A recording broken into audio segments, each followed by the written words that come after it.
wow. I mean, when are you opening an interview with these words, wow? Well, I think I will do it many, many times because I'm in the wow experience.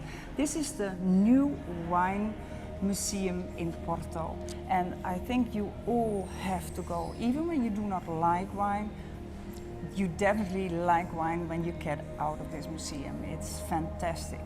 Next to me is the founder, the guy who was all inventing this, and Adrian Bridge.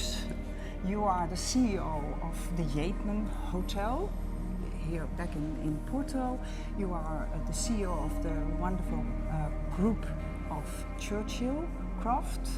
No, well, we've got a number of port companies. Yes. Our first and original one is Taylor's Port. Oh, Taylor's and we have Fonseca, and we have Craft, and we have Right. some other brands as well. Yeah. But we're right here now in the heart of this new cultural district, Yeah. which lots of people refer to as WOW, because I think it's got this extraordinary quality. But it was old port warehouses. We were aging port here to make our wonderful wines and ship them around the world. And now we've converted it into this extraordinary set of experiences for consumers. I think you have to explain to me because we are not really in Porto, no? This is another village.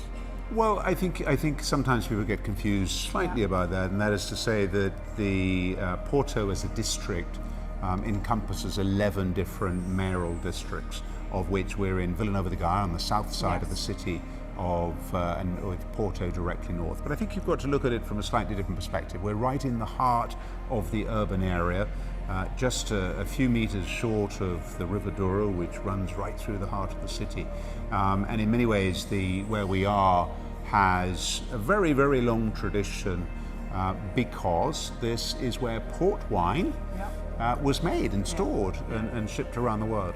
So this WOW museum, you started when to invent this whole idea? Well, this really comes from work of 7 years ago and a lot of team of people we assembled. Obviously, the construction actually started at the very beginning of 2018, and we opened right in the heart of the pandemic, which wasn't perfect timing. But I think the idea is that we've got all these wonderful old warehouses which have now been brought up to date, very modern in terms of their presentation, and then tackling various different subjects, of which obviously the one that explains wine to people gives them a really thorough understanding. Whether they're an expert or whether they're new to wine, it's a wonderful visit.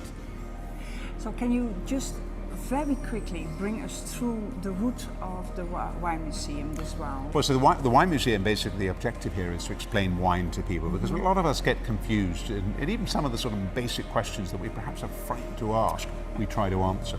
And that is, we look at all the climatic conditions, the soil, the grape varieties, the process of the harvest, the process of aging, bottling, developing that. Where in fact we then use specific examples is when we are talking, or we need specific examples, we use Portugal as a reference. So for example, we've got this wonderful set of a village where each little house is from a different region of Portugal, where you've got the different music, the different food traditions, you've got videos that have been made. And the whole idea of that is to really emphasize to people that Portugal is quite a small country, and yet we've got an incredible range of different wines in this country. 250 grapes, isn't 250 grape varieties, many different traditions, about 8 different soil types, which is extraordinary.